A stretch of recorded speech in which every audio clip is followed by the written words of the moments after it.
श्री गोपालकृष्ण द्वादशनाम स्तोत्रम्।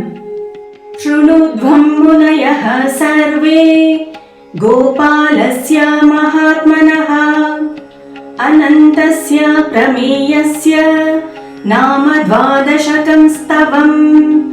अर्जुनाय पुरा गीतं गोपालेन महात्मना, द्वारकायां प्रार्थयते यशोदायाश्च सन्निधौ। ध्यानं जानुभ्यामपि धावन्तं बाहुभ्यामति सुन्दरं, सकुण्डलालकं बालं गोपालं चिन्तयेदुषः। स्तोत्रम्।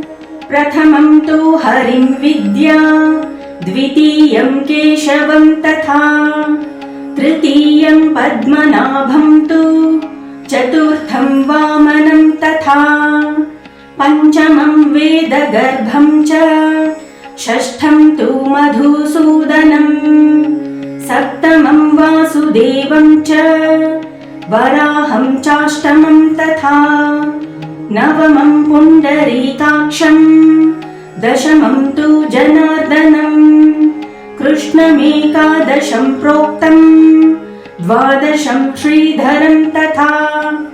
एतद्वादश नामानि मया प्रोक्तानि फल्गुण, कालत्रये पठेद्यस्तु तस्य पुण्यफलं शृणु।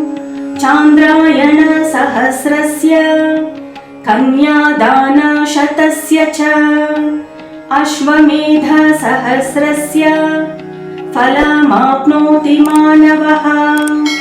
इति श्री गोपालकृष्ण द्वादशनाम स्तोत्रम्।